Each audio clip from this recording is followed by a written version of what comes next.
Well, welcome today to all of you, all of our life churches, all of our network churches, those of you who are part of our online family from all over the world. I want to tell you, next week I'm going to be teaching a very special message off of my book called Chazon, C-H-A-Z-O-W-N. It's the Hebrew word for vision.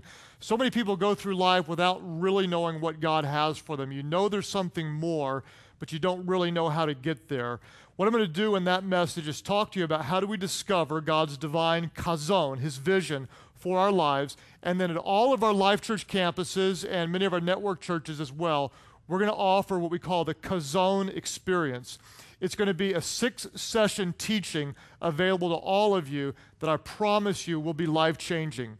If you're looking for a small group, a life group, we'll be birthing all sorts of life groups out of the Chazon experience. I'll be teaching that next weekend. This week, though, I want to tell you, you're going to be tremendously blessed as we wrap up our series, I Believe in You. All of us need a Paul, all of us need a Timothy. And today, I've invited one of my Pauls, one of my mentors, one of the greatest men of God I know.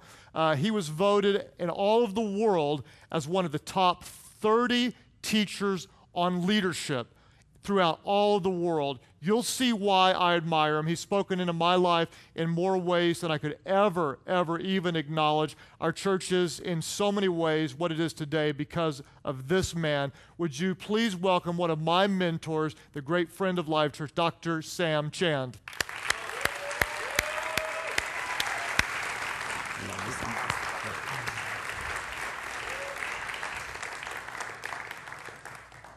Hello, world.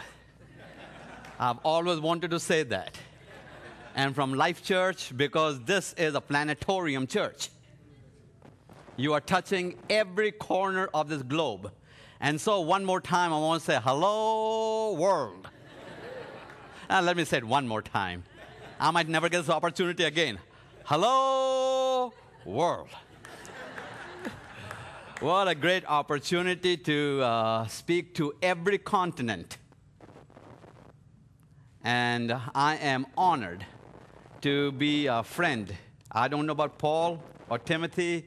I'm just a friend to the great pastor of this church, Pastor Craig Groeschel.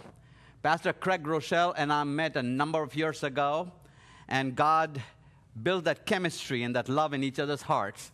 And today, as I stand here in his territory, I want to give honor, celebrate, and thanks to the Lord. And will you join me in saying thank you to Pastor Craig Groeschel?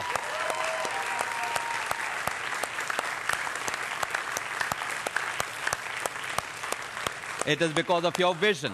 It is because of your vision that today, thousands upon thousands, multiple thousands on every continent are going to hear about Jesus Christ. And so thank you so much for all that you do, and Life Church and the great vision God has given to us at Life Church. If you have your Bibles, turn to 1 Corinthians chapter 3, and we will get to that at the end. Some people use the text as a point of departure. I will use it as a point of arrival. So we will get that in just a moment. I was born and raised in India, and I heard about a Bible college in Atlanta, Georgia in 1971. I wrote them a letter. I said, my name is Sam. Will you please send me some information about yourself? And they did. They sent me a catalog and an application form. I filled out the application, put the money in it, and sent it back to Atlanta, Georgia. They said, we have accepted you as a student, but for you to come here as an international student, we need somebody to make a deposit of $1,000, and we also need a letter from somebody saying that we will support you as a sponsor for the 4 years that you are going to be our student. Well, I did not know anybody in America. I had no nieces, nephews, uncles, cousins here. You all wouldn't return my phone calls. And so, but in those days, I used to play the accordion. I was just a kid, about 19 years of age, and there was this couple from Pasadena, California, by the name of Bob and Vivian Steinbau. They came to our church for Sunday night service, and they sang and preached. I played the accordion for them, and that is all. I had their address, though, in Pasadena, California. So I wrote them a letter. I said, Dear Bob and Vivian, I don't know if you remember me or not, but I'm the kid in India that I played the accordion for you on a Sunday night. I have applied to this Bible college in Atlanta, Georgia, and they have accepted me, but they're looking for somebody to send them $1,000 and underwrite me for 4 years. Will you prayerfully consider that? Well, I did not know if they were going to reply to me, and what's the worst answer I could have got? No, but there's life after no. And so 3 weeks later, I got a letter back from them. In fact, I still got that letter. The letter came back to me saying, "Dear Sam, we have prayed about it. We remember you very well, and we would love to invest in your life. In fact, we've already sent $1,000 to the Bible college, and we will underwrite you." How amazing is that? Somebody believed in me. I'm standing talking to the world today because somebody invested $1,000 in my life. Bob and Vivian Steinbau. Somebody believed in me. Well, with that, I got my visa, came on over to the United States of America, and life was good for me. Other students had to work. I was getting my bills paid because Bob and Vivian were writing my checks. But then 1974 happened. I came as a student in 1973. 1974 happened. We had a bad recessionary time in the United States of America. People were out of jobs. Things were not good. Bob lost his job in Pasadena, California. So he wrote a letter to the college saying, "I have lost my job. I cannot support Sam anymore." That's not good, in case you're wondering. That's bad news. Because I'm used to eating regularly by now, and I've heard rumors that if you don't eat regularly, your body goes one place and your spirit goes somewhere else. And I'm committed to keeping my body and spirit in close communion as long as possible. And so I went to immigration service, applied for a work permit. That's how international students work in the United States of America. And they turned me down because Americans were out of a job. They weren't going to give an Indian or a foreigner a job that belonged to an American. But I needed to live. So I'd go up and down the street that the college was on. And I'd knock on people's doors and say, "Can I mow your lawn? Can I rake your yard? Can I clean your windows? Can I clean your gutters? Can I wash your car?" And they'd all say, "Go away." And I said to them, "I'll do it for you free." They said, "What do you want?"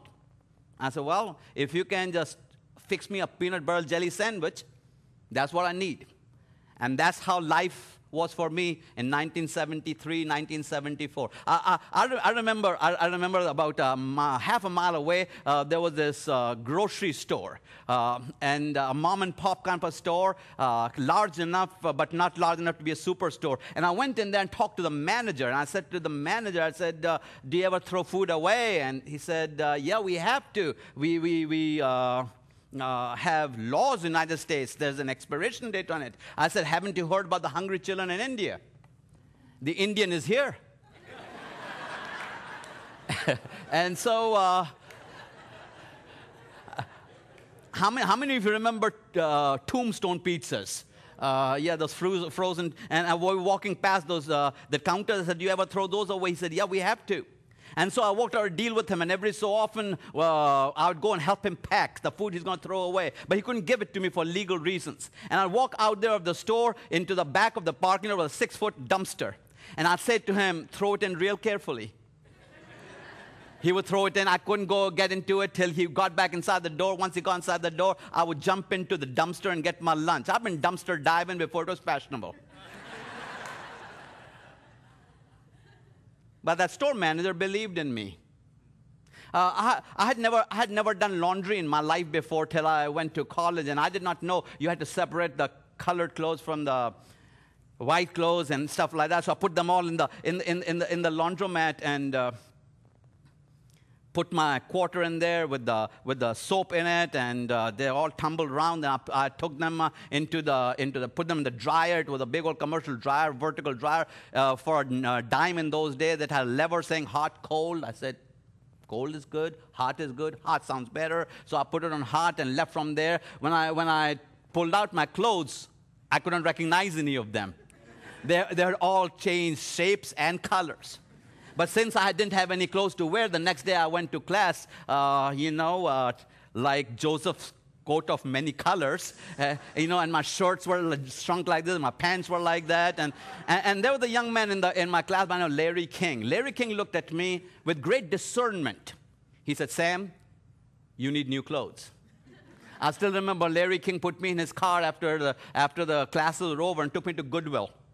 Gave me $10. 1974, $10, Goodwill store. I filled up a whole buggy. I'm here because of Larry King.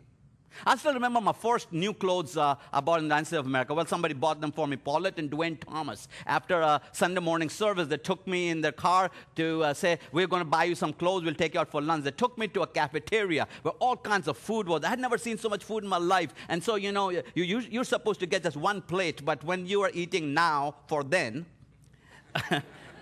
you know, you get all you can. So I remember eating my best and the biggest meal and walking down the hallway into J.C. Penney. I still remember my first set of new clothes in the United States. I got a beige silk turtleneck shirt, black polyester pants with ruffles. Oh, those could, I mean, they were fancy. But they didn't have my shoes, so we crossed over to Kmart. I still remember the shoes I bought. The soles were like this, the heels were like this. 5 colors: brown, black, red, green, and purple. Those shoes could walk all by themselves. I mean, they matched everything I had in my wardrobe. I'm here because of Paulette and Dwayne Thomas. The university gave me a job. They asked me to be their janitor, breakfast cook, and dishwasher. And so I had never cooked breakfast in my life. And in Atlanta, Georgia, they like to eat grits. And I had never cooked. And so I had this supervisor from Rockingham, North Carolina. Her name was Annie Mae Sproles. And she taught me how to cook grits the old-fashioned way, real nice and slow over a slow flame. So part of my job was to be the janitor. And there was a church on campus. And my job was to go in there, clean it up, open it up, turn on the air, heat, whatever it might be. And you know, every church has got somebody, the lights are on, but nobody's home. Just the elevator does not go all the way to the top floor. And we had one, her name was Ruth Weeks. Ruth Weeks wore miscoordinated dresses and funny hats, and she was always muttering to herself, talking to herself under her breath. And so it was a midweek service, it was a Thursday night service, and everybody had left. I had left too. I just came back to close the church down, to turn off the lights and the air and stuff like that. And I was going inside the church, and Ruth Weeks was coming out. And as Ruth Weeks was coming out, I had nowhere to go, so we were on collision course. So I shook her hand, and I said, "How are you doing, Sister Weeks?" She said, something. I don't know what she said. She muttered something under her breath, but left a piece of paper in my hand. I looked at it later on, and it was a dollar bill. In those days, you could go to McDonald's, get a Big Mac, order fries, couldn't supersize it, but order fries, and a drink, and had change left over from $1. After that, if nobody shook her hand, I shook her hand. For 3 years, Ruth Weeks, every Sunday morning, every Sunday night, every Thursday night, Ruth Weeks gave me $1. No, you won't see Ruth Weeks in any marquee. Her name is not mentioned in any book.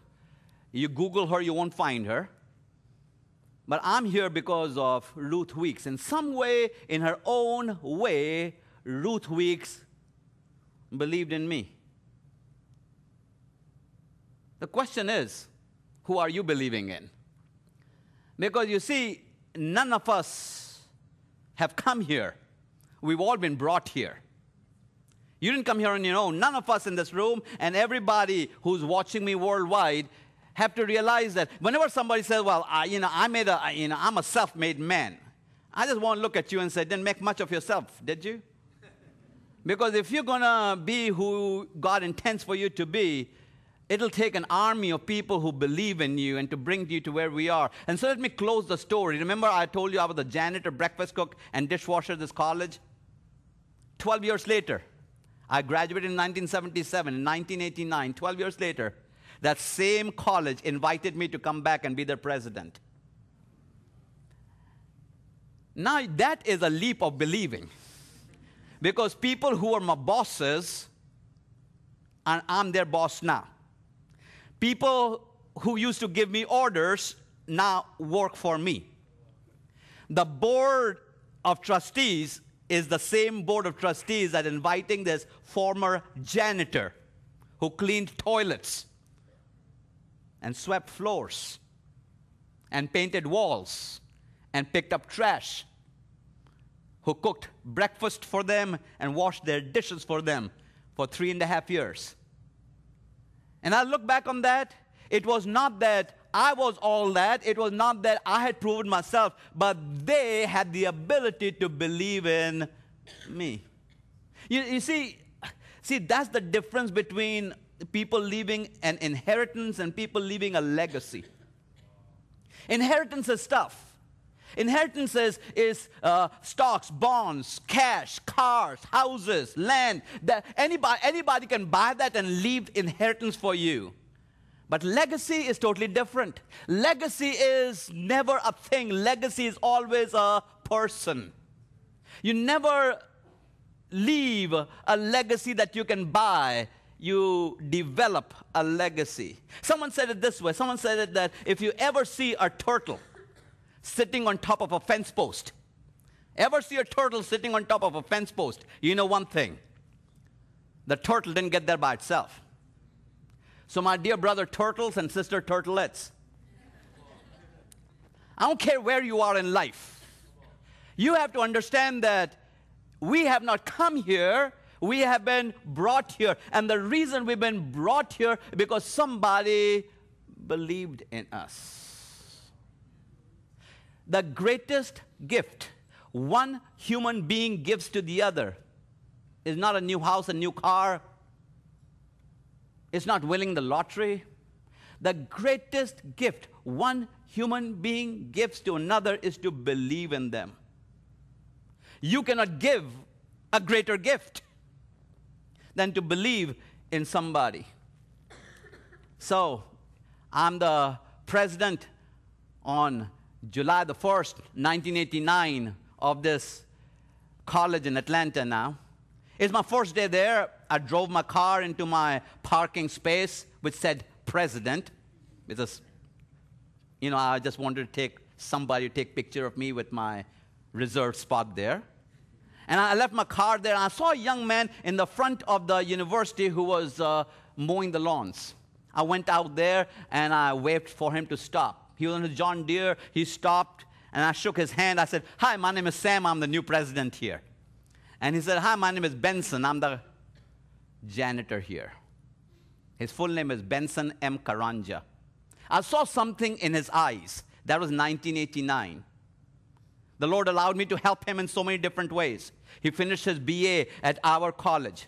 And from there, he went on to a university and got his MBA. And then we helped him get to another university, get his MLS, Massive Library Science in those days. And then he went on to another university, got his Doctor of Education. He worked, I guess, 18 different jobs for me, all the way from assistant librarian to student affairs to dean of this. And, in a college university system, there's so many layers you can move people around. And he became a vice president. He ended up being my executive vice president.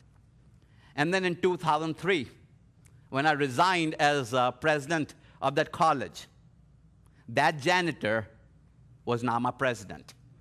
On the first day, he was my janitor. On the last day, he was my president. So whenever I see Benson today, if you were to come on that campus here, the first building you're going to see is a huge auditorium. And the auditorium says Samuel R. Chand Auditorium, named after me. That's cool. But pretty soon, the bricks will crumble, cement will give way, carpet will need to be changed, something will happen to it. But the greatest legacy I have is not a building named after me. The greatest legacy I have is the president of that university today, because he's my living legacy. And so when Jesus found out that he had 3.5 years left on this planet, he set out to create his living legacy. Jesus did 3 things that I think we need to do when we are mentoring somebody. Jesus did 3 things. Very simple. You will remember this. Discover, develop, deploy. Discover, develop, deploy. Everyone together. Discover, develop, deploy. Say it one more time. Discover, develop, deploy. Just a couple of illustrations, stories told of how he picked different disciples, and we know the famous story about the Peter, James, and John fishing and so on and so forth. Let me tell you a couple other stories. One of them is Matthew. Matthew, the tax collector. Matthew is gouging his people. The way Matthew makes his money, he's a Jew who is gouging his own people for the occupiers, the Roman government, and the way he makes his money is to charge them over and above what they are supposed to pay. So the Bible tells us that Jesus stepped back and watched Matthew at work. Watched him for quite a while.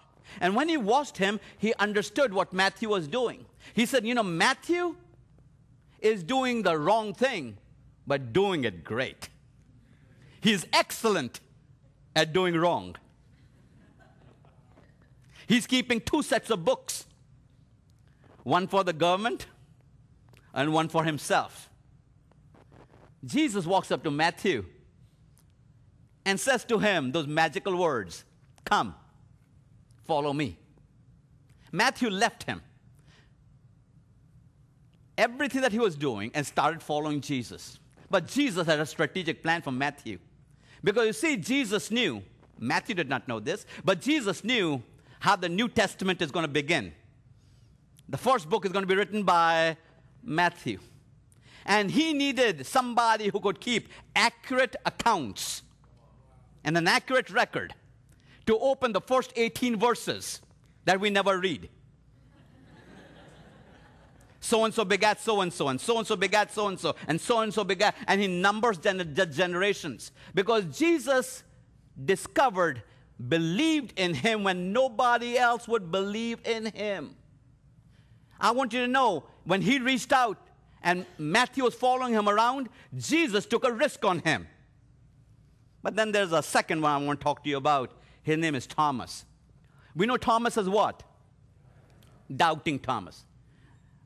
Here we are in the 21st century. Man messed up one time way back then. We're still calling him what?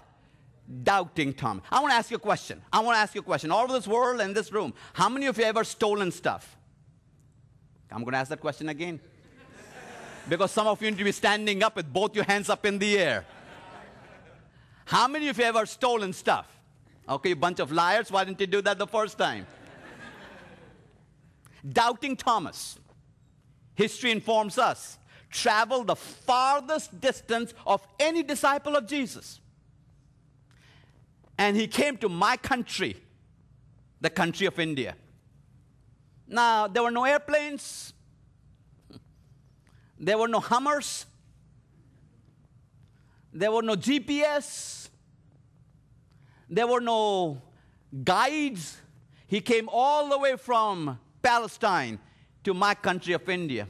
And history informs us that one day he was watching the Hindu priests in the Indian Ocean who were standing waist deep in the water, and they worshiped the elements, and they were picking the water and throwing up to the sun god, and they throw it up to the sun god, and the water would keep coming down. Thomas pulled up his rabbinical robes, walked right up there into the middle of the group, waist deep in the water, looked at all the Hindu priests and said to them, "You throw up water to your God. It goes up and comes back down. If I was to throw water to my God and it hung in the air, would you believe my God?" We're talking about who now? Doubting Thomas. History informs us that he picked up water, threw it up in the air, and it hung in midair. And so there's a whole group of churches, especially in South India today, known as Thomasites. Because even though one day he messed up in a room, but Jesus looked at him and said, "I know right now you don't believe in me, but Thomas, my believing in you is not dependent on you believing in me." And he looked at Thomas and said, "Does not matter what people say about you. I believe in you. I want you to know that does not matter what's going on in your life right now. And you might have stopped believing in yourself. And the people around you might have stopped believing in you. And they might have written you off and taken your file, never put back in the filing cabinet, that shredded it and thrown it away in the trash can. I am here to tell you that there is a God and He believes in you.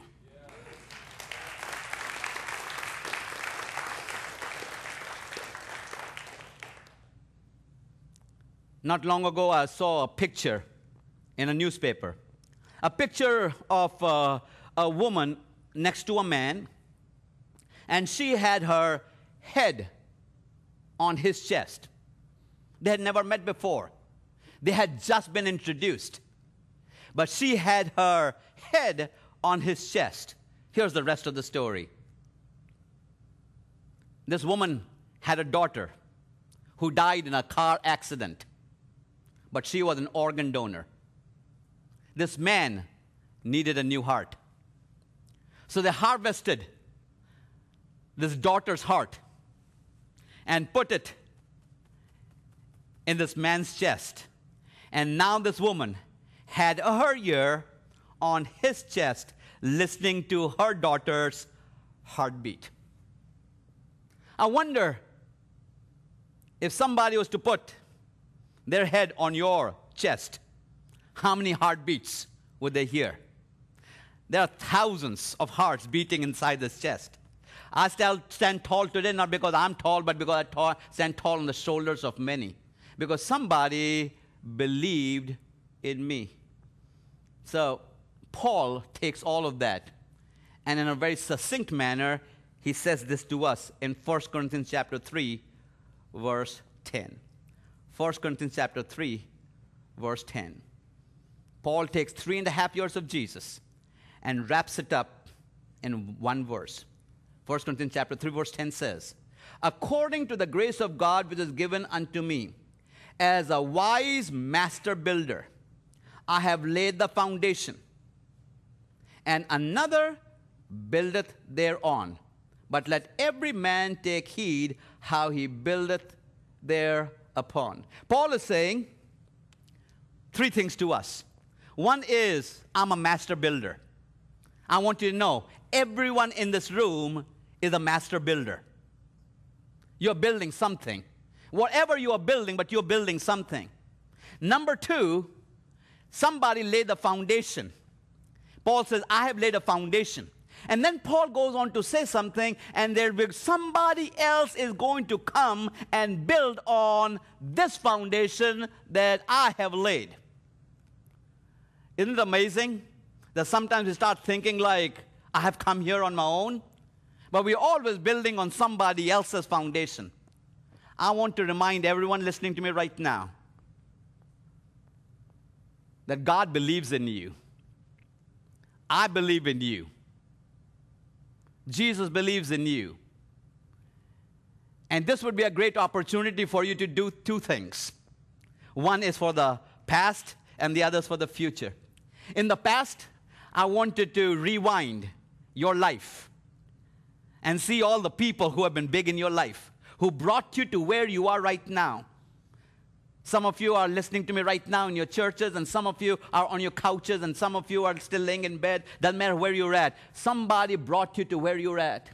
I want to start thinking about those people who have brought you to where you are in life today. And maybe you need to call somebody, email somebody, text somebody, write a note to somebody, send a card to somebody. Somebody needs to send somebody a contact of some nature simply to say, thank you.